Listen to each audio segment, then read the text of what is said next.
Di sebuah kota yang sibuk, Clara, seorang wanita cantik, berusia 30 tahun, menjalani hidupnya sebagai CEO di perusahaan teknologi yang sukses. Dengan penampilan yang anggun dan kepribadian yang kuat, Clara dikenal sosok yang tegas dan berdedikasi. Namun di balik kesuksesannya, Clara merasa kesepian. Setiap hari, Clara diantar oleh Ryan, supir pribadinya yang tampan. Ryan memiliki senyum yang menawan dan sikap yang ramah. Clara merasa nyaman dibuatnya, meskipun hubungan mereka hanya sebatas atasan dan bawahan. Clara seringkali terpesona oleh cara Ryan memperhatikan detail, baik dalam pekerjaannya maupun dalam hidupnya. Ryan sebetulnya seorang sarjana seni, namun sambil menunggu, pekerjaan dia mengisi waktunya menjadi supir pribadi. Suatu hari, saat perjalanan pulang setelah rapat penting, mobil mereka terjebak kemacetan lalu lintas. Dalam keheningan itu, Clara dan Ryan mulai berbicara lebih santai. Ryan menceritakan tentang impiannya menjadi fotografer. Sesuai dengan kuliahnya, dia ingin mempunyai sebuah studio dan menjadi fotografer ternama. Ryan sangat menyukai dunia fotografi, bahkan semasa kuliahnya Ryan sering ikut memotret model-model cantik di kotanya. Clara dengan penuh perhatian mendengarkannya, sesekali memuji prestasi Ryan. Ryan mengumpulkan modal untuk membeli alat-alat fotografi untuk menjemput impiannya kelak. Clara kagum dengan kegigihan anak muda yang satu ini. Clara semakin terpesona dengan Ryan. Ryan kembali melanjutkan ceritanya. Dia bukanlah anak orang kaya, sehingga dia harus kerja keras agar kuliahnya lulus dan suatu ketika dia bisa punya studio foto sendiri, punya production house sendiri. Sewaktu kuliah, dia sering meminjam alat kamera kepada kawannya. Ada kawannya bernama Yuli sering meminjaminya. Yuli anak orang kaya. Yuli orangnya cantik, namun dia baik. Dulu Yuli sering main ke kos Ryan. Yuli sering membahas fotografi dengan Ryan. Ryan lebih tahu ilmu fotografi karena selain kuliah, Ryan kerja sampingan di studio foto untuk belajar dan dapat tambahan penghasilan. Apakah Yuli sudah punya pacar? Tanya Clara. Nampaknya Clara cemburu. Saat itu Yuli belum punya pacar dan saya juga belum punya pacar, kata Ryan kepada Clara. Apakah Yuli sekarang jadi kekasihmu? Tanya Clara lagi. Sampai saat ini, kami masih bersahabat, dia sering menelponku. Sekarang Yuli tinggal di mana? Tanya Clara. Yuli sekarang tinggal di luar negeri, melanjutkan studinya fotografi. Bila rindu saya, Yuli selalu menelponku. Dia sahabat terbaikku. Awas lo, nanti lama-lama bisa jadian, kata Clara. Itu Tuhan yang tahu, kata Ryan dengan tersenyum. Dia tahu Clara cemburu.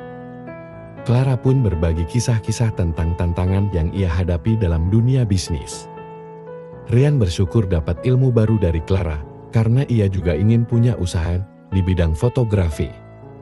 Ternyata seiring berjalannya waktu, perasaan Clara terhadap Ryan semakin tumbuh. Ia mendapatkan dirinya menantikan momen-momen saat bersama Ryan di dalam mobil. Senyuman Ryan dan sikap Ryan menjadi sumber kebahagiaannya. Clara tahu bahwa perbedaan status bisa menjadi penghalang besar baginya dan Ryan.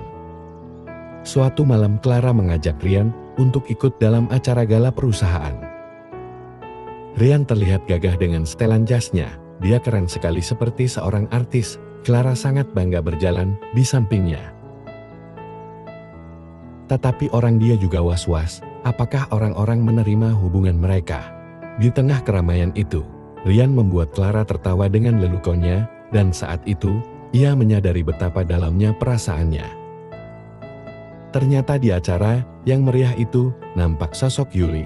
Yuli menggandeng lelaki tampan, mereka pun bertemu. Yuli menghampiri Ryan. Ryan, apa kabarmu, kata Yuli. Baik Yul, aku sedang mengantarkan bosku Bu Clara, kata Ryan. Mereka pun berbincang. Clara baru datang dari luar negeri, pesawatnya mendarat siang tadi.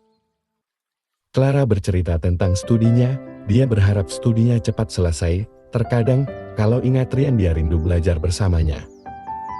Tinggal jauh dari keluarga ada tantangan tersendiri, tapi itu pilihannya. Dia ingin menggapai mimpi dan cita-citanya.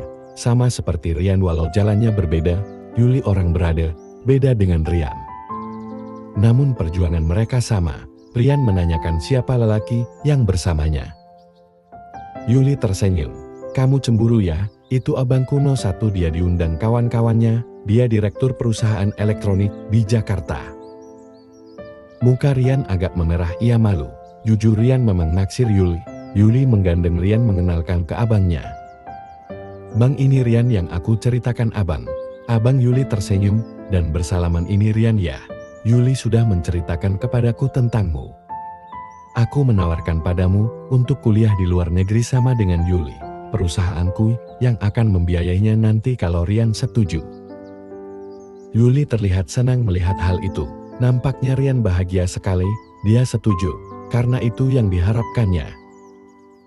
Terlihat Clara memperhatikan mereka, sepertinya dia ingin tahu siapakah yang berbicara dengan Rian. Sorot matanya tak berhenti memandang dari jauh. Yuli dan Rian duduk di sudut ruangan itu, musik merdu yang mengalun, menambah keindahan malam itu. Clara sepertinya cemburu melihat hal itu. Para undangan seolah-olah larut dalam pembicaraannya masing-masing, begitu juga Rian dan Yuli, rindunya seolah tertumpahkan malam ini. Rian tidak tahu ada sorot mata yang memandangnya dari tadi. Ada getar asmara antara Rian dan Yuli, mereka sama-sama menumpahkan perasaan cintanya, mereka terlihat bahagia. Acara malam ini selesai namun tidak untuk Tian dan Yuli, mereka ada janji bertemu kembali. Semua tamu satu persatu mulai pergi. Terlihat Clara berbincang-bincang dengan abang Yuli, ternyata mereka kawan satu kuliah. Mereka berdua nampak akrab sesekali, terlihat tertawa. Terlihat mereka saling bertukar nomor HP. Mereka pun kembali duduk di kursi dan sepertinya nampak serius. Terlihat Clara menundukkan kepalanya dan kembali memandang dengan senyumannya. Kami tidak tahu ada yang menjadi pembicaraan mereka. Sepertinya malam ini dia bahagia. Kami pun kembali menuju mobil masing-masing. Di dalam mobil Clara nampak bahagia. Dia tersenyum-senyum sendiri. Wah, nampaknya Bu Clara senang sekali malam ini, kata Rian. Clara menceritakan bahwa kawan kuliahnya yang tampan itu sudah jadi direktur dan dia menyatakan cintanya padaku, kata Clara bahagia.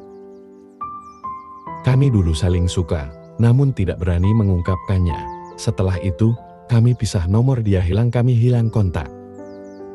Siapakah wanita yang duduk denganmu? Bertanya Clara. Dia adalah Yuli yang pernah aku ceritakan, dan yang dengan Bu Clara adalah Abang Yuli. Abang Yuli menawariku kuliah di luar negeri seperti Yuli, dan aku menerimanya. Malam penuh bintang bulan menampakkan sinarnya. Terlihat kedua orang ini nampak bahagia, menyambut mimpinya memperoleh kebahagiaannya.